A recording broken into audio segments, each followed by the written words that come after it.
अक्रूर आए, बाबा नंद ने, यशोदा ने खूब स्वागत किया, अतिथि पधारे हैं। रात्रि का समय था, भोजन का समय चल रहा था। भोजन के समय नंद और यशोदा दोनों भोजन परोस रहे थे। अक्रूर जी भोजन पाते हैं। भोजन पाने के बाद नंद बाबा ने पूछा अक्रूर जी से, आपके आने का उद्देश्य, कारण क्या है? अक्रूर ने बताया, हे बाबा नंद, कंस महाराज का आदेश है। महाराज कंस दुनिया के, पृथ्वी के जितने भी बड़े बड़े योद्धा हैं सबको बुला करके एक साथ सबका मिलन कराना चाह रहे हैं। और वो चाहते हैं कि इस मिलन में आपके पुत्र कृष्ण और बलराम, इन दोनों को भी भेजा जाए। यशोदा मैया खंबे के पीछे खड़ी थी। हाथ में एक पात्र था पानी का, जल का। और जैसे ये बात सुनी कि अक्रूर आया है, किसको ले जाने के लिए? कृष्ण को ले जाने के लिए, तो मैया के हाथ का जो बर्तन है, जो पात्र है, वो नीचे गिर गया। और माता यशोदा अपने हृदय के बांध को बांध ना पाई, रोक ना पाई। भागती रोती रोती मैया अपने कक्ष में चली गई। कृष्ण खेल के वापस आए। कृष्ण ने देखा आज पहली बार मैं आया और मैया दरवाजे पे खड़ी ना मिली। पूरे दिन मैया रास्ता देखती थी कि संध्या हो गई, धूल उड़ने लगी, कान्हा आ रहा होगा, कान्हा आ रहा होगा। आज मैया नहीं थी दरवाजे पर। भागते भागते कनी, अरे बाबा मैया कहाँ चली गई आज? बाबा ने कहा, लाला तेरी मैया कक्ष में बैठी है, सैया पर सोई है। ये कोई सोने का समय मैया का? क्या हो गया? स्वास्थ्य तो ठीक है। बोले लाला तू जा करके पूछ ले। भागे भागे कृष्ण गए। माता यशोदा सैया पर पड़ी पड़ी रो रही थी। कृष्ण ने जाके मैया को, अरे मैया तू काय को रो रही है? तेरा इतना सुंदर लाला है, इतना प्रेम करने वाला पुत्र है, फिर काय को रोती है? मैया यशोदा ने कहा कि तू जानता है ना अक्रूर क्यों आया है, और तू इसलिए मुझे अपनी चिकनी चुपड़ी बातों में फंसाने की कोशिश कर रहा है। पर हे कृष्ण कन्हैया, तू नहीं जानता लाला, यशोदा मैया तेरे बगैर एक पल भी नहीं रह सकती। अक्रूर कहता है कि तुझको मथुरा लेकर के जाएगा। कृष्ण, ये ब्रज एक पल भी तेरे बगैर जी नहीं सकता, ये ब्रज कैसे जिएगा? ठाकुर जी ने कहा, मैया तू तो ऐसी बात कर रही है जैसे मैं कभी आऊंगा ही नहीं क्या? अरे आज जा रहा हूं, परसों वापस आ जाऊंगा। कल का उत्सव मेला देख करके मथुरा भी देखाऊंगा। मथुरा में सुना बड़े अच्छे अच्छे लोग रहते, बड़े पैसा वाले लोग रहते। अब मैया तू ही तो कहती है कन्हैया तो को बड़ो है कि या ब्रज को राजा बननो है, ब्रज को संभालनो है। अब मैया या ब्रज में ही रहो तो मैं ना तो पढ़नो सीखो, ना मैं कहीं ते मिलनो सीखो, या ब्रज में रह के तो मैया मैंने चोरी करवी सीखी है। अब ने क्या ब्रज ते बाहर जाऊंगो, बाहर के लोगन को देखूंगो तो कुछ गुण आएंगे। ओ मैया तू काहे को रो रही है? कौन सी बड़ी बात है? मैया परसों वापस आ जाऊंगी। यशोदा मैया जानती है, माँ का हृदय ना तो पता है कि ये कह रहा है परसों वापस आ जाऊंगा, पर माता का मन कहता है कि यशोदा आखिरी बार अपने लाला को जितना निहार सकती है निहार ले, उसके बाद ये दिन वापस आए ना आए पता नहीं। माखन निकाल के लाई यशोदा मैया अपने हाथों से और लाला को खिलाया। ये आखिरी बार था जब कृष्ण ने माखन खाया। क्योंकि ब्रज से बाहर ठाकुर जी कभी माखन नहीं पाते, ब्रज में माखन पाते हैं। यशोदा माखन पवाती जाती है और रोती जाती है, कृष्ण आंसू पोंछते जाते, समझाते। पूरी रात यशोदा मैया सोई नहीं, पूरा ब्रज रात्रि को सोया नहीं। सारा ब्रज, ब्रज के लोग, यहाँ तक कि गैया, पशु, पक्षी सब नंद महल के दरवाजे के बाहर खड़े हो गए। हम कृष्ण को नहीं जाने देंगे, हम नहीं जाने देंगे। आज श्री कृष्ण निकुंज में गए। वृंदा, ठाकुर जी की एक सखी है ब्रज की, वृंदा देवी। उनका काम होता राधा कृष्ण को मिलवाना। वो सेज सजाती हैं, सैया सजाती हैं। कृष्ण भागे भागे गए वृंदा को जाके बोले जल्दी करना, आज तूने कोई तैयारी नहीं करी। पूरा वृंदा विपिन एकदम उजड़ा उजड़ा, ना कोई पुष्प बिछाए हैं, ना सैया सजाई है, क्या कर रही है तू? श्री राधा रानी बरसाने से निकल चुकी है, पहुंचने वाली होंगी।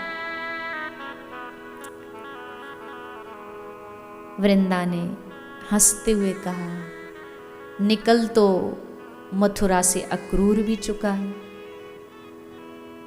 जानते हो ना आप। कृष्ण ने कहा क्या कह रही है तू? वृंदा कहती है सब जानते हुए अनजाने बन रहे हो क्या? तुम जानते नहीं कि अक्रूर क्यों आया है? कृष्ण कहते तू इधर उधर की बात छोड़, तू आज वन को सजा, तो श्री राधा पहुंचने वाली है। वृंदा पूछती है कौन सी सैया सजाऊं? कांटों की सेज सजाऊं? क्योंकि जो तुम करने जा रहे हो उसके बाद तो ये वृंदावन कांटों की सैया जैसा ही लगेगा।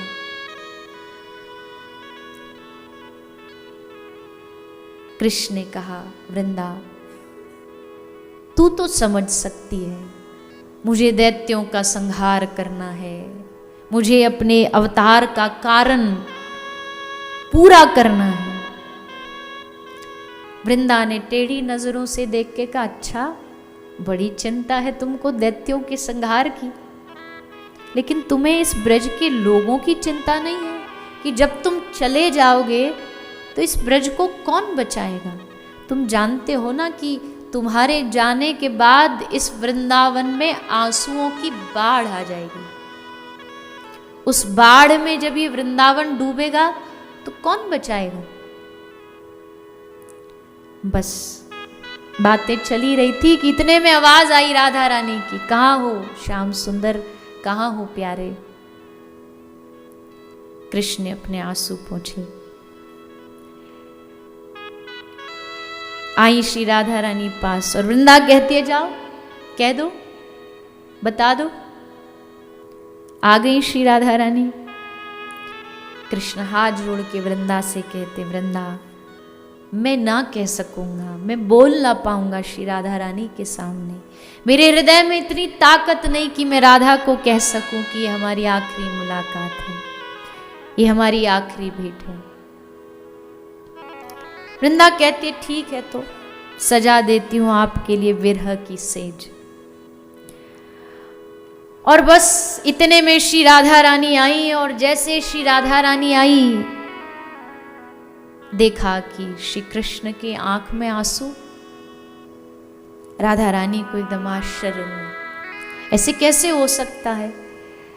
लगता है मैं जो बार बार मान करती हूँ, बार बार रूठ जाती हूँ, इससे नाराज हो गए मेरे श्याम सुंदर, दुखी हो गए इसलिए रो रहे हैं। आज तक तो आपको कभी ऐसे मैंने देखा नहीं रोते। रोना बहुत बार देखा है श्री जी के विरह, पर आज ये आंख के अश्रु कुछ कह रहे हैं, क्या बात है? कृष्ण श्री राधा रानी के चरणों में बैठे और अपने सर का मुकुट उतारा। कहते हैं ना जब आदमी हार जाता है, जब उसको दिखता है कि उसका अब वो कर्जा नहीं उतार सकता, उसके पास देने के लिए पैसा नहीं, तो अपने सर की पाग उतार के उसके चरणों में रख देता है कि भैया मेरे बस की बात नहीं। तो श्री कृष्ण ने भी अपने माथे का मुकुट उतारा और श्री राधा रानी के चरणों में रख दिया और हाथ जोड़ करके कृष्ण ने कहा कि हे राधा, मैं तेरा जन्मों जन्मों का अपराधी हूं, मुझे क्षमा कर दो। और आज पहली बार श्री कृष्ण राधा रानी से नेत्र नहीं मिला पा रहे, नजरें झुकी हुई हैं और नीचे देख करके रोते हुए श्री राधा रानी से कहते हैं। इतने में ग्वाल बाल भागे भागे आए, ओ कन्हैया अरे सुन तो जरा, अरे भैया देख देख एक मथुरा से रथ आया है। और जैसे रथ आया तो रथ से अक्रूर नीचे उतरा। राधा रानी ने पूछा श्याम सुंदर से, कौन है ये? प्रभु चुप रहे। फिर कहा, बताओ ना कौन है ये? कृष्ण ने कहा, कोई नहीं। श्री राधा रानी कहती, अरे मुझे नहीं बताओगे? साथ में वृंदा खड़ी है, कहती है, हाँ बता दो ना कौन है, कह दो ना अक्रूर आया है मथुरा से, और ये भी बता दो कि तुम व्रत छोड़ करके जा रहे हो। जैसे श्री राधा रानी ने सुना तो एकदम स्तब्ध हो गई। क्या कह रही है वृंदा? सच ही तो कह रही हूं, नहीं यकीन हो तो पूछो इनसे जो तुम्हारे चरणों में बैठे हैं। ये वृंदावन छोड़ करके जा रहे हैं और कभी ना लौटेंगे, ये भी हमको पता है। क्योंकि एक बार जिसको शहर के वैभव का रस लग जाएगा तो हम गांव के गंवार लोगों से उसको क्या लेना देना। जैसे वृंदा ने कहा, पूरा वृंदावन रो उठा कि श्री कृष्ण जा रहे हैं। राधा रानी ने अब भी नहीं माना। राधा रानी ने सोचा ये ऐसे ही सखियां हैं, कभी कभी रस बढ़ाने के लिए विनोद करती रहती हैं। चुपचाप वो घर आ गई वापस कि ये सब बेकार की बातें। राधा रानी ललिता से कह रही है, देखना ललिता, आज वृंदा ऐसे ऐसे बोल रही थी, कृष्ण जा रहे हैं। अरे कृष्ण कभी छोड़ के जा सकते वृंदावन को? वृंदावन तो उसका प्राण है, वृंदावन तो उनका मन है। ललिता का हृदय एकदम जल रहा है कि इसको कैसे समझाऊं कि ये मजाक नहीं है, ये विनोद नहीं है, कृष्ण वास्तविकता में जा रहे हैं।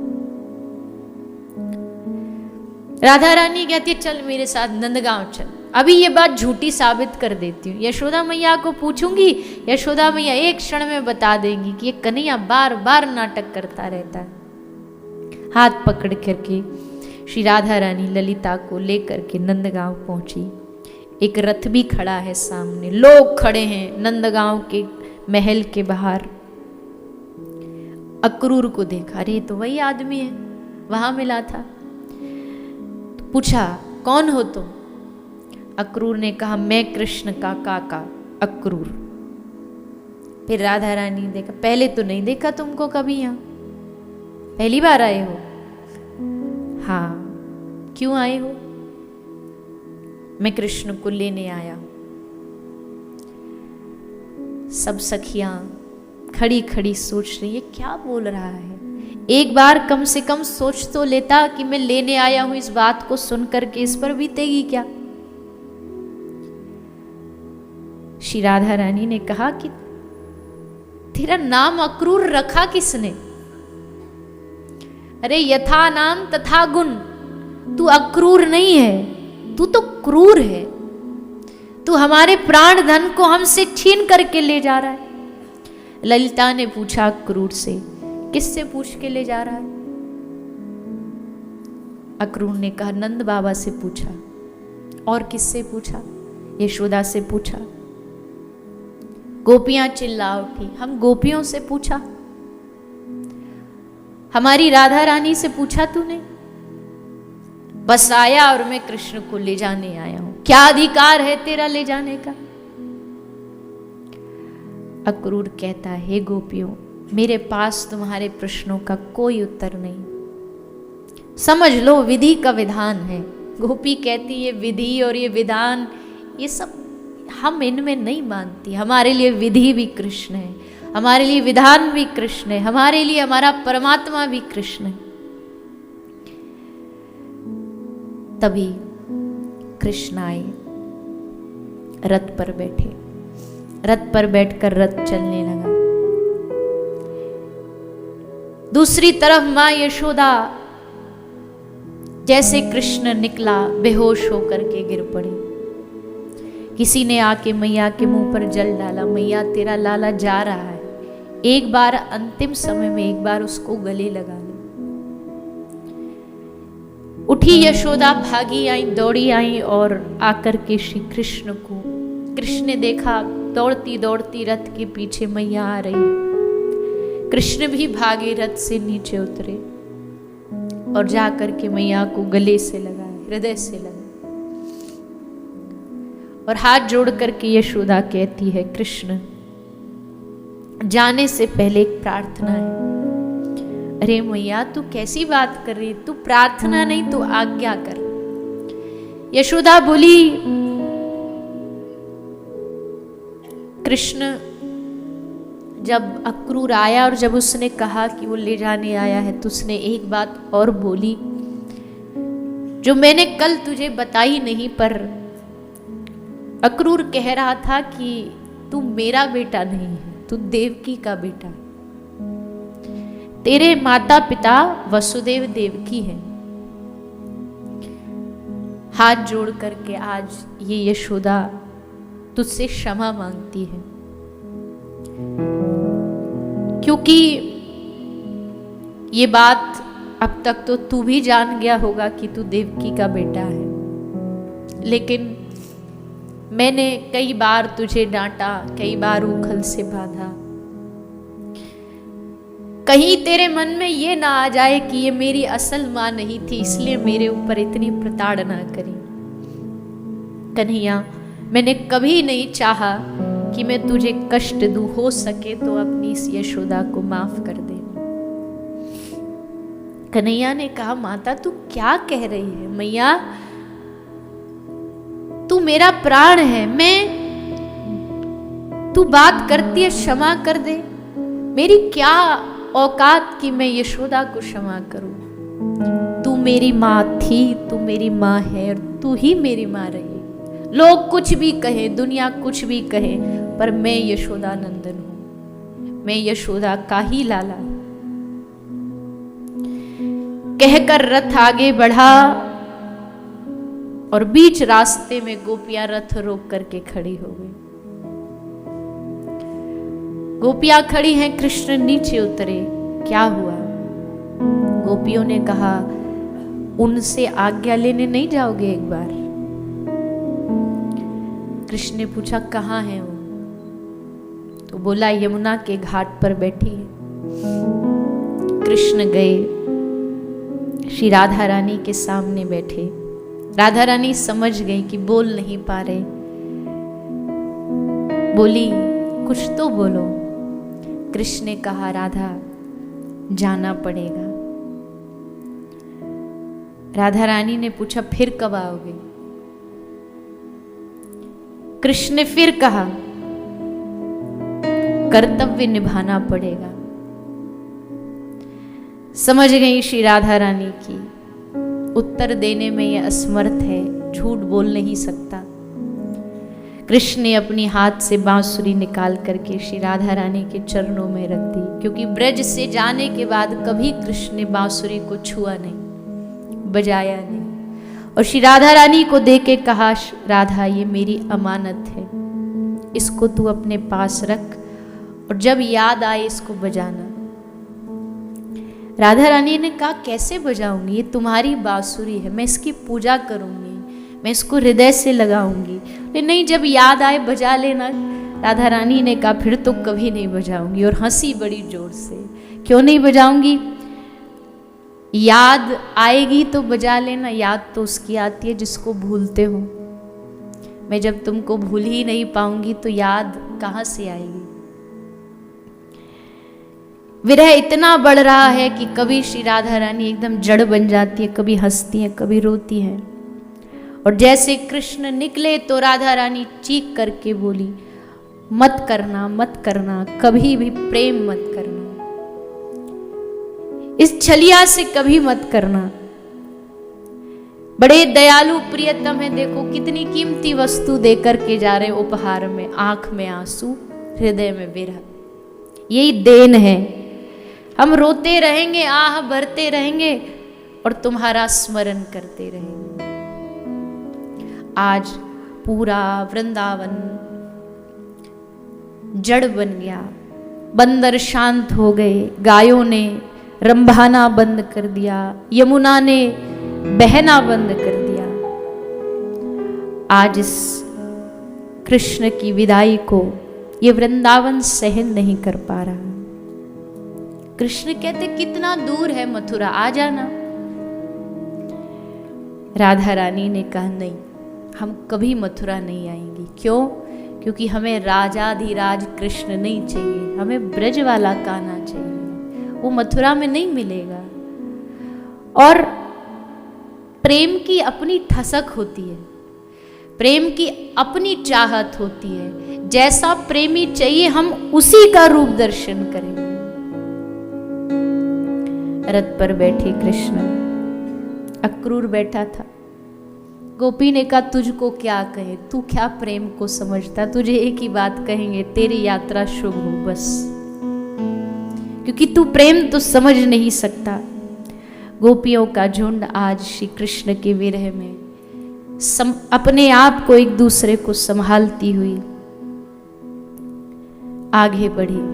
रथ आगे बढ़ा और जैसे रथ आगे मथुरा की ओर बढ़ा, सारी गोपियां एक एक एक एक करके वहीं मूर्छित होके गिर पड़ी। श्री राधा रानी मूर्छित होके गिर पड़ी।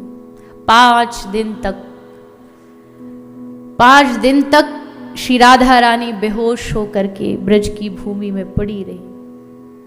ललिता, विशाखा, जितनी सखियां हैं, सारे ब्रज के वैद्यों को बुला लाई, कोई हमारी राधा को ठीक कर दे। पर कैसे ठीक करे? जो रोग है वो तो मथुरा में है, रोग भी वही है, रोग की दवाई भी वही है। जैसे 5 दिन बाद होश आया, एकदम जाग करके श्री राधा रानी बोली कब आएंगे, कब आएंगे? किसी सखी ने कहा सुना है, तसल्ली देने के लिए सुना है कृष्ण आ जा रहे हैं। और जैसे राधा रानी ने सुना, आज दौड़ी नंद महल की ओर। वहां एक तरफ यशोदा, राधा रानी को देखा तो मन को तसल्ली मिली। क्या कर रही हो मैया? यशोदा कह रही सुबह से माखन निकाल रही हूं। क्यों?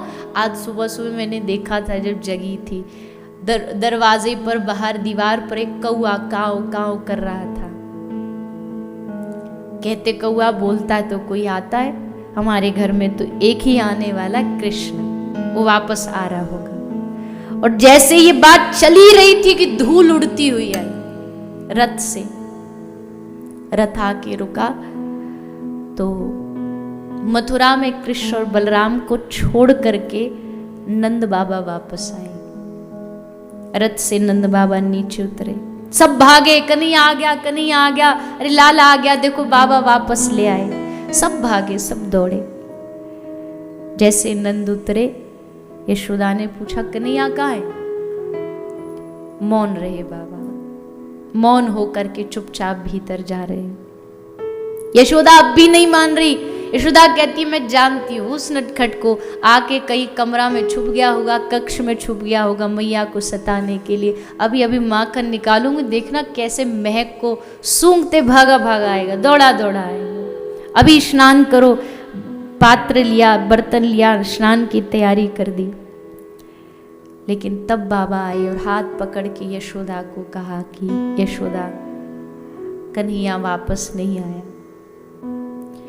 चारों ओर यशोदा की आंखों के सामने अंधेरा छा गया। श्री राधा रानी वहीं खड़ी थी, मूर्छित हो गई। एक ही आशा बची थी कि जब कृष्ण आएंगे, जब बाबा आएंगे तो उनके साथ में अपने साथ कृष्ण को लेकर के आएंगे। यशोदा धैर्य नहीं बांध पाई, नंद बाबा को सुनाने लगी उल्टा सीधा, अरे कैसे पिता हो तुम, कैसे अपने लाला को छोड़ाए? क्या तुमने सुना नहीं अपने पुत्र के विरह में महाराज दशरथ ने प्राण त्याग दिए थे? तुम कैसे जीवित हो अभी तक?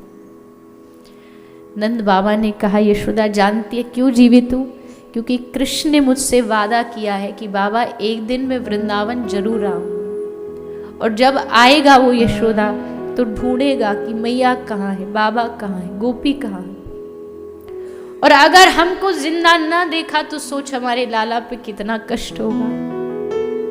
इसलिए यशोदा हमको जीना पड़ेगा, अपने लाला के लिए जीना पड़ेगा, उसके इंतजार के लिए हमको जीना पड़ेगा, आशा रखनी पड़ेगी।